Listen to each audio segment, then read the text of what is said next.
नमस्कार मित्रों, आज 31 अक्टूबर को पूरे देश में एकता दिवस मनाया जा रहा है और इस आयोजन के प्रमुख कारक हमारे लौह पुरुष सरदार वल्लभ भाई पटेल जी हैं, जिन्होंने अपने दूरगामी सोच से सामाजिक एकीकरण की मुहिम पूरे देश में चलाया। लेकिन उनके मरणोपरांत यह मुहिम कागजी कोरम बन करके रह गई। एक तरफ आज पूरा देश छठ पूजा के व्रत को लेकर के व्यस्त है और हमारी सभी माताएं बहनें छठ पूजा के कार्यक्रम में मशगूल हैं। और उसी दूसरी तरफ देखा जाए तो देश में एकता दिवस का आयोजन आज किया जा रहा है, मनाया जा रहा है। इसका प्रमुख कारण उस समय ये रहा कि जब हमारे देश की सभी 528 रियासतें अलग अलग लीग पर, अलग अलग सोच और अलग अलग सिद्धांत पर टुकड़ों में बंट करके काम करने लगी और चलने लगी, तो उस समय हमारे लौह पुरुष सरदार वल्लभ भाई पटेल ने एक बहुत उत्कृष्ट सोच, जिससे गरीब कमजोरों का भला होना था, उसके तहत सामाजिक एकीकरण की सामूहिक मुहिम की बुनियाद उन्होंने रखा, जिसके पक्ष चिन्हों पर चल करके हमारा देश एकता का प्रतीक बनते हुए एक भारत नेक भारत का सपना साकार करते हुए देश के बहुतायत गरीब कमजोर आम जनमानस के निचले पायदान के लोगों के जीवन स्तर को ऊपर उठाने के उद्देश्य से यह मुहिम चलाई गई। लेकिन धीरे धीरे विडंबनाएं किसी से छिपी नहीं है। फूट डालो राज करो, यहाँ की पॉलिसी बन गई। सामंतवादियों द्वारा इस पॉलिसी को इतने पेचीदे रूप से निचले पायदान के लोगों के बीच उतारा गया कि अक्सर भाई भाई का दुश्मन हो गया। और इसी फूट के चलते तब से लेकर के आज तक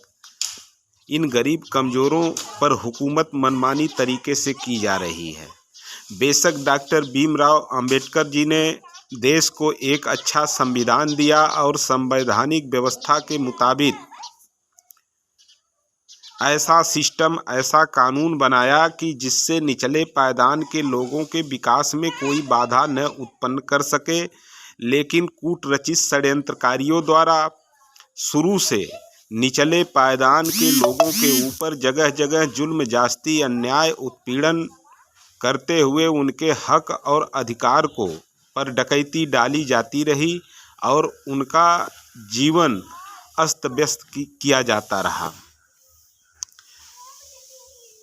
हमारे द्वारा प्रजापति समाज के द्वारा एकीकरण महाअभियान की जो मुहिम है, एक काफ़ी दिनों से चलाई जा रही है। चूँकि प्रजापति समाज भी एक तरीके से देखा जाए तो आज हजारों सामाजिक संगठनों और सैकड़ों राजनैतिक धड़ों में बंट करके जीर्ण शीर्ण हुआ है। और इसी बिखराव के चलते अनवरत शोषण उनका जारी है और ये कदापि विकास की मुख्य धारा से जुड़ने में अक्षम होते जा रहे हैं। स्थिति यहाँ तक है कि इनका वजूद नष्ट होने के कगार पर है। लेकिन खुशी की बात यह है कि जब से इस मोमेंट को, एकीकरण महाअभियान के इस मोमेंट को हम लोग प्रभावी बनाए और सोशल मीडिया के माध्यम से निरंतर अपने विचारों को रखना शुरू किया गया, तो उसका सबसे बड़ा लाभ ये सामने देखने को मिला कि आज पूरे भारतवर्ष में एकीकरण की मुहिम जन जन तक प्रभावी हो गई है। हर व्यक्ति इस बात को बारीकी से समझने लगा है कि हमारे पतन का असली कारण आपसी विघटन है। जब तक हम लोग एक मंच पर एक अनुशासित नेतृत्व के साथ एक मुहिम, एक एजेंडा, एक झंडा, एक बैनर, एक नीति, एक सिद्धांत के साथ हम गोलबंद नहीं होंगे, तब तक हम देश की सियासत की मुख्य धारा में अपने आप को नहीं जोड़ पाएंगे और निचले पायदान के लोगों का विकास कतई संभव नहीं है। जब हमारे देश के लोगों ने, कुम्हार वंश के सभी अनुयायियों ने इस चीज़ को महसूस करने लगा, हर निस्वार्थ व्यक्ति जो समाजोत्थान चाहता है उनके जेहन में यह बात उतर गई कि एकीकरण ही समाजोत्थान का एकमात्र विकल्प है, तो इसको देख करके ये जो टुकड़े टुकड़े गैंग के पार्टीगत सौदागर हैं, ये अपनी टूटती दुकान बचाने के उद्देश्य से आज मजबूरन जगह जगह एकीकरण का राग अलापना शुरू कर दिए हैं। यही एकीकरण महाअभियान की सबसे बड़ी जीत है मित्रों। आज एकीकरण महाअभियान की सापेक्ष नीतियां जन जन तक इतनी प्रभावी हो गई हैं कि हर राज्य, चाहे वो उत्तर प्रदेश के टुकड़े टुकड़े गैंग के पार्टीगत सौदागर हों या उत्तर प्रदेश के अलावा राजस्थान, मध्य प्रदेश, महाराष्ट्र, गुजरात, तमिलनाडु, कर्नाटक, पंजाब, लुधियाना, दिल्ली, बिहार, झारखंड, छत्तीसगढ़, पश्चिमी बंगाल इत्यादि जितने भी राज्य हैं,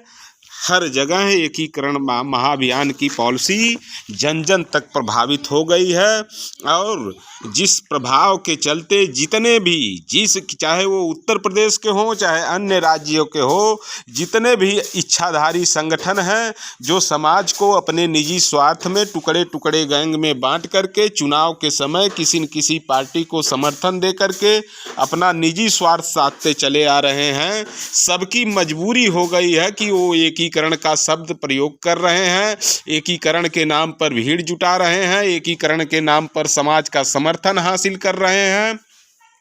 और बेशक वो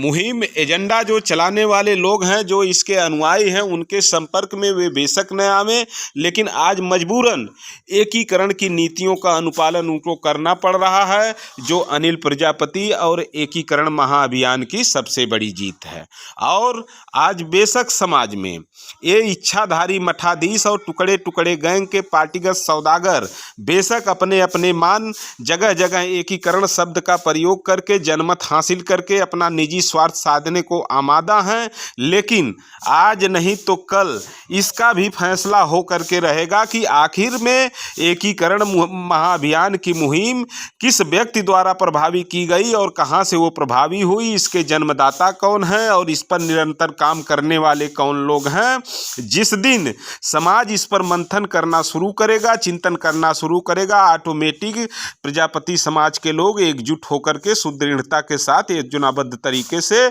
इस मिशन पे कामयाब हो जाएंगे। और यह मिशन, एकीकरण महाअभियान का यह मिशन पूरे देश के सियासी माहौल में वो घमासान उत्पन्न करेगा जिसकी कोई परिकल्पना नहीं कर पा रहा है।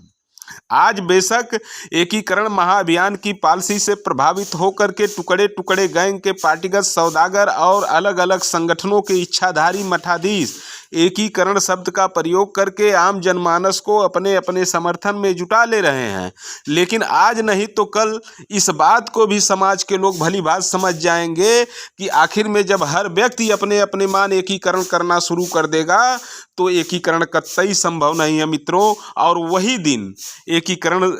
महाअभियान के लिए ऐतिहासिक दिन होगा।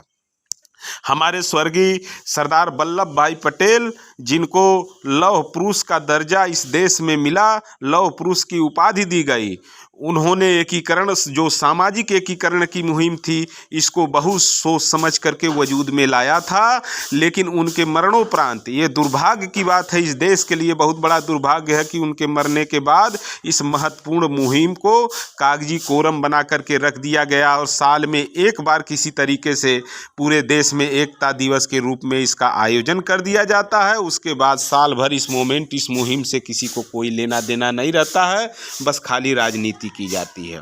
अतः मित्रों, हम ज़्यादा कुछ न करके यही करेंगे कि एकीकरण ही समाजोत्थान का एकमात्र विकल्प है। आप लोग इस मुहिम से जुड़ करके देश समाज को सुखी एवं समृद्धशाली बनाने में अपना अहम योगदान प्रस्तुत करें। जय हिंद, जय भारत, जय प्रजापति समाज।